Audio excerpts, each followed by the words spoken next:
여러분 안녕하십니까? 지난번 제가 여러분께 말씀드린 두 번째 강연 내용은 자유민주주의와 자유시장 경제의 의미와 역할에 관한 것이었습니다. 자유는 누구에게나 좋은 것이라고 사람은 믿고 있습니다. 국민으로서 자유롭게 하고 싶은 일이 많습니다. 그러나 자신의 자유로운 행동이 타인의 자유권을 침해하거나 국가 이익을 해칠 수도 있습니다. 주의해야 합니다. 자신의 자유권이 존중받아야 하지만 타인의 자유권도 존중받아야 하는 건 당연한 것 아니겠습니까? 이렇게 당연한 일인데 과거 역사를 보면 그렇지 않았습니다. 신권, 왕권, 그리고 정부가 개인의 자유를 침해하는 경우가 많았습니다. 그래서 16세기에 들어와 철학, 정치학 분야의 학자들, 특히 서양 학자들이 중심이 되어 자유주의 사상을 만들고 자국민을 계몽하기 시작했습니다. 오늘의 강연 주제는 자유주의 사상의 변천사와 시대적 주요 인물이 되겠습니다. 자유주의 사상이 언제, 누가, 그리고 어떤 상황에서 시작되었으며 누가 어떻게 그 사상을 계승해 왔는가에 대해서 요약하여 말씀드리겠습니다. 첫째 인물은 토마스 홉스입니다. 홉스는 영국 잉글랜드에서 태어났습니다. 그의 부친은 가난한 목사님이셨지만 홉스는 14살에 옥스퍼드 대학의 청교도 학풍을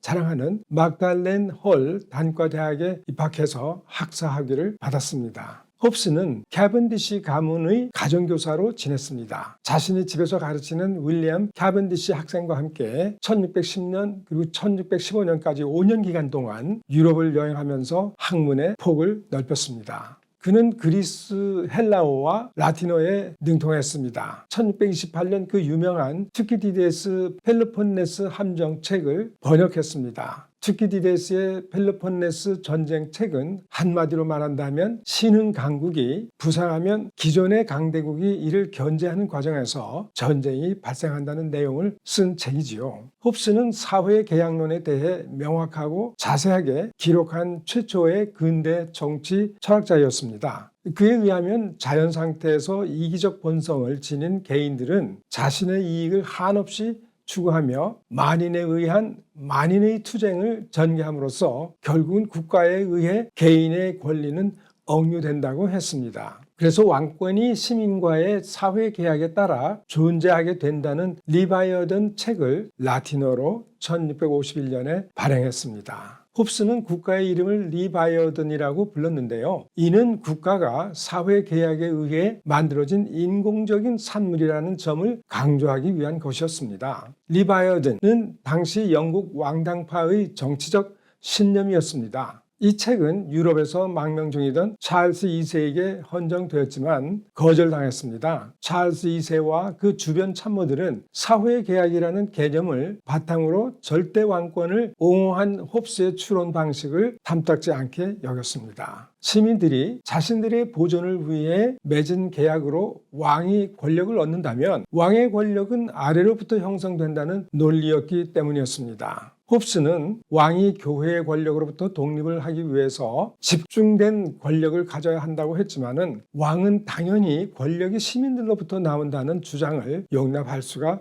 없었습니다. 그래서 결국 영국의 왕당파는 홉스의 논리 대신에 왕권은 신이 부여한다는 왕권 신수설을 그들의 논리로 채택했던 것입니다. 자유는 누구에게나 좋은 것이라고 사람은 믿고 있습니다. 국민으로서 자유롭게 하고 싶은 일이 많습니다. 그러나 자신의 자유로운 행동이 타인의 자유권을 침해하거나 국가 이익을 해칠 수도 있습니다. 주의해야 합니다. 영국의 존 로크는 영국의 서남부 항구 도시인 브리스톨에서 조금 떨어진 서머시스의 링턴 마을에서 출생했습니다. 로크는 부친이 변호사이어서 비교적 유복한 가정에서 자랐습니다. 그는 유년기의 대부분을 펜스퍼드에서 보냈습니다. 그가 15세 때 웨스트민스터 학교에서 라틴어, 그리스어, 히브리어 그리고 아람어까지 배웠습니다. 로크는 나이 20세에 옥스퍼드 크라이스트처치 대학에 장학금을 받는 조건으로 입학했습니다. 옥스퍼드에서는 보존어와 형이상학 그리고 논리학 등을 배웠습니다. 1656년 24세 때에 학사 학위에 이어서 1658년에 석사 학위를 받고요. 모교에서 가르치는 교수가 되었습니다. 그 후 옥스퍼드 대학에서 의학을 공부하고 의사가 됐습니다. 1666년 34세의 로크 의사는 애슐리 백작을 만나게 됩니다. 그는 지병인 간염증을 치료받기 위해서 옥스퍼드 대학병원에 왔는데요. 젊고 유능한 로크 의사를 만나게 되자 자신의 의료 수행원이 되어달라는 애슐리의 요청을 하게 됩니다. 그의 요청을 받아들인 로크는 다음 해 1667년 애슐리의 런던 저택에서 전임 의사로 일하게 됩니다. 여기서 또 간염증이 재발해서 이를 고치기 위해서 여러 동료 전문의사의 자문을 얻어 담낭을 제거함으로써 죽어가던 애슐리 백작이 살아났습니다. 1672년 영국의 위그당을 창당한 애슐리 백작은 때를 같이하여 샤프트베리 백작으로 불리게 됩니다. 로크는 샤프트베리 백작과 생사고락을 같이 하면서 런던에서 정치 활동을 시작했습니다. 당시 왕당파의 토리당과 의회파인 위그당이 대결 구도에 있었는데요. 그러나 위그당의 샤프트베리가 국가 반역죄로 체포되었다가 의회파인 법원에서 풀어주어서 1682년 네덜란드 암스테르담으로 망명했습니다. 로크도 그를 따라 1683년에 네덜란드로 넘어가서 5년여 기간 동안 망명 생활을 하게 됩니다. 이렇듯 학자여 의사이던 존 로크는 정치인으로서 혹독한 경험을 하게 됩니다. 1988년 명예혁명이 성공하자 로크는 영국으로 돌아왔습니다. 네덜란드에 망명가 있는 동안 로크는 3개의 책을 썼습니다. 인간의 이해에 관한 수필, 통치론에 관한 2개의 논문, 그리고 신속한 왕위 개성에서 나타나는 관용의 편지입니다. 이 중에서 그의 2번째 책, 통치론의 자유에 관한 내용이 많이 담겨져 있습니다. 우리가 앞에서 짚어본 토마스 홉스의 자연 상태와 방금 지적한 존 로크의 자연 상태를 비교해 보면 두 사람의 출생과 교육받은 장소는 똑같이 영국입니다만은 두 사람의 주장은 조금 다릅니다. 왜냐하면 두 사람이 활동한 시대가 조금 다르고 또 두 사람의 경험도 서로 다르기 때문입니다. 홉스는 1588년생이고 로크는 1632년생으로서 둘 사이에 44년 차이가 납니다. 그리고 홉스는 순수학자 출신이지만 로크는 학자요, 의사요, 정치가로서 혹독한 인생 경험을 한 사람입니다. 자유주의 사상을 논의하기 전에 두 사람은 자연 상태의 조건과 상황을 다르게 설명합니다. 토머스 홉스는 자연 상태에서 만인이 만인에 대한 만인의 투쟁을 할 것이라고 예측했습니다. 그가 말하는 자연 상태란 정치 권력이 아직 존재하기 이전의 자연 상태라고 했습니다. 홉스는 일반적으로 인간에 대해 부정적이었습니다. 토마스 홉스와는 달리 존 로크는 자연 상태에서 정치 권력만 부재할 뿐이지 사람은 이성을 사용하여 서로를 생각해 줄 수 있는 존재라고 가정했습니다. 그러나 정치 생활을 해본 결과 사람이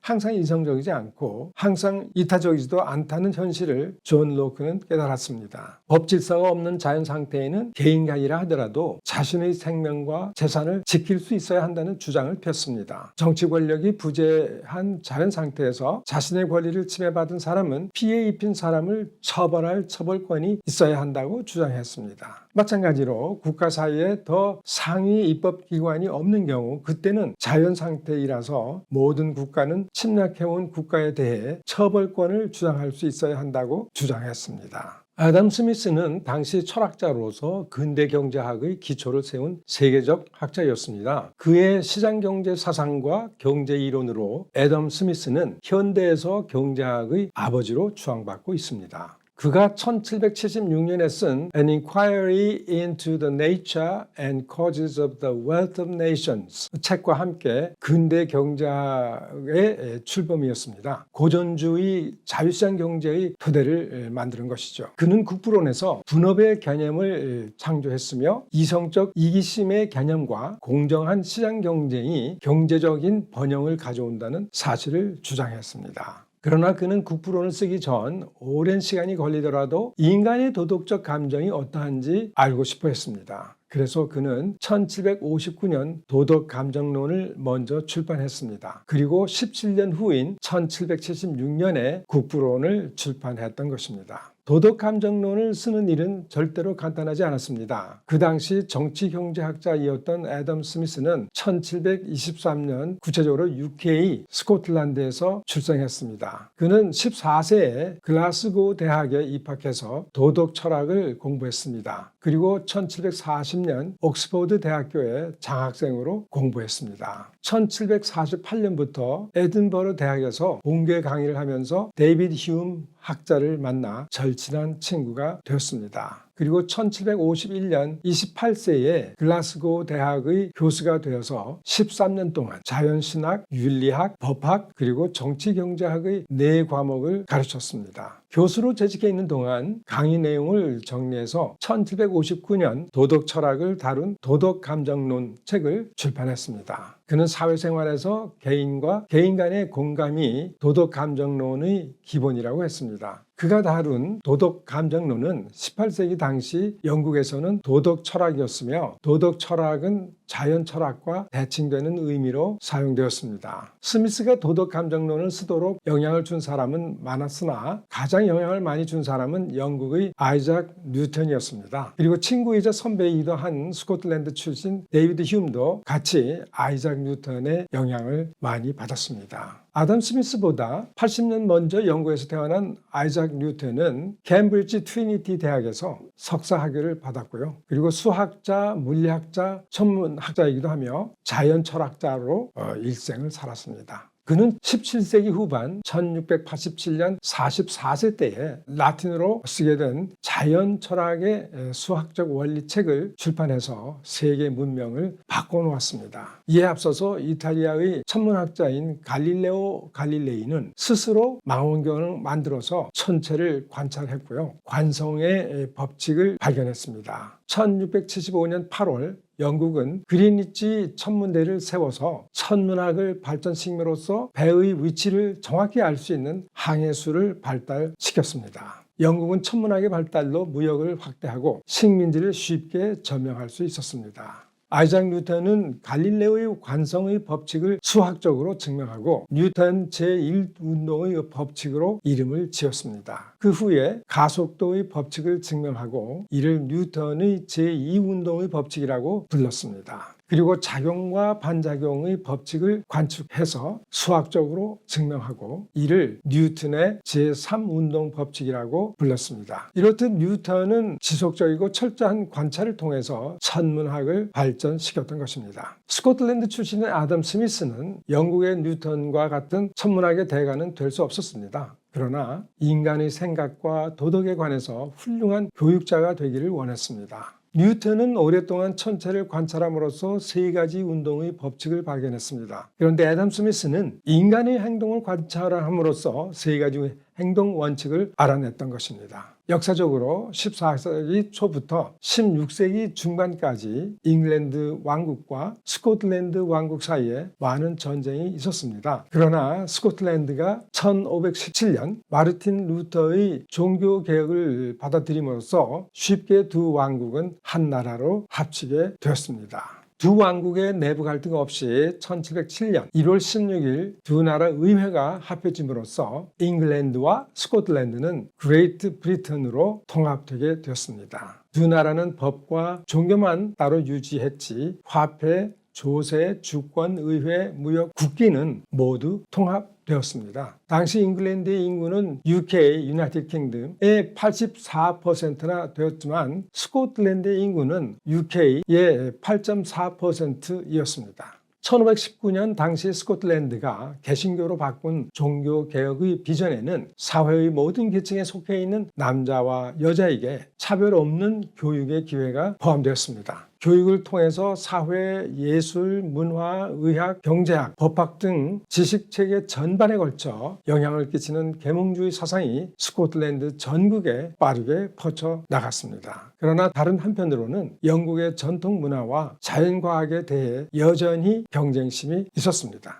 자연 철학이 자연의 원리를 탐구하는 학문이라면 도덕 철학은 인간 사회의 원리를 탐구하는 학문이었기 때문에 애덤 스미스는 자연의 연구와 인간의 연구 방법은 비슷하다고 생각했습니다. 뉴턴이 관찰을 통해서 자연과 우주의 법칙을 알아냈듯이 인간 본성의 원리는 세심한 관찰을 통해서 밝혀낼 수 있다고 아담 스미스는 믿었습니다. 1751년 아담 스미스는 자신의 모교인 글라스고 대학의 전임 교수가 되었습니다. 그는 자신의 강의록을 근거로 해서 1759년에 도덕감정론을 출판하게 됩니다. 이 책에서 그는 공감, sympathy, 공감이 인정 많고 번창하는 사회를 만드는 추진력이 된다는 결론을 내렸습니다. 아담 스미스가 그의 도덕감정론 책으로 유럽에서 명성을 얻게 되자 학생들이 강의 수업을 들으려고 후한 등록금을 직접 가지고 오는 상황이 벌어지기도 했습니다. 1763년 친구인 데이비드 휴메의 소개로 파격적인 보수와 연금을 약속받고 대학 교수직을 사퇴하고 영국의 타운젠트 공작의 장남 헨리 스코트 공작의 견문을 넓혀주는 개인 교수가 됩니다. 그리고 프랑스를 포함하는 유럽 여행을 떠나게 됩니다. 이 여행에서 그는 세계적인 명사를 만나게 되는데요. 프랑스의 대표적인 계몽주의 철학자인 볼테르를 만났습니다. 그리고 중몽주의 학파의 시조인 프랑스와 케네를 만나 그의 자유방임주의 사상을 섭렵하게 됩니다. 당시 프랑스에 파견된 미국의 벤자민 프랭클린 외교관을 만나기도 합니다. 유럽 여행에서 돌아온 후 저술 활동에 전념해서 국부론을 써서 1776년 2월 출판했습니다. 국부론에서 스미스는 이상적인 셀프 인트레스트가 번창하는 사회를 만드는 추진력이 된다고 주장했습니다. 그가 1751년 글라스고 대학의 교수로 임명될 때는 형식적이라도 개신교 신자이었습니다. 그러나 그의 국부론 책 중간쯤에 나오는 보이지 않는 손해, 종교적 의미를 구체적으로 부여하지 않았습니다. 스미스는 정의로운 국가가 민간인의 경제활동에 간섭하지 않는 자유경쟁 상태에서 또 보이지 않는 손에 의해 질서가 유지되고 사회가 발전한다고 했습니다. 앞에서 아이작 뉴턴이 세계의 운동 법칙을 발견한 것처럼 아담 스미스는 그 후 자유시장에서 작동되는 세계의 행동 원칙을 설명했습니다. 작은 마을에서 같이 사는 사람들은 서로를 잘 알아서 공감 또는 배려하나면 마을이 발전할 수 있지만 자본주의 산업시대의 런던이나 파리에 사람들이 거대한 시장에 모여드는 경우에는 공정한 정부의 질서 유지, 그리고 생산자와 소비자의 경쟁적인 자기이익 추구, 그리고 타인을 위한 공감 또는 배려, 세 가지 행동이 사회 전체를 번영케 하는 것이라고 했습니다. 존 스튜어트 밀은 영국 태생으로 철학자, 사회학자, 정치경제학자로서 논리학, 윤리학, 정치학, 사회평론 등의 방대한 저술을 남겼습니다. 그는 경험주의 인식론과 공리주의 윤리학 그리고 자유주의적 정치경제 사항을 바탕으로 해서 현실 정치에도 적극적으로 참여해서 하원 의원을 지내기도 했습니다. 그는 당시 여러 철학자 중에서도 세련되고 섬세하고 표현력이 뛰어난 저술가이었습니다.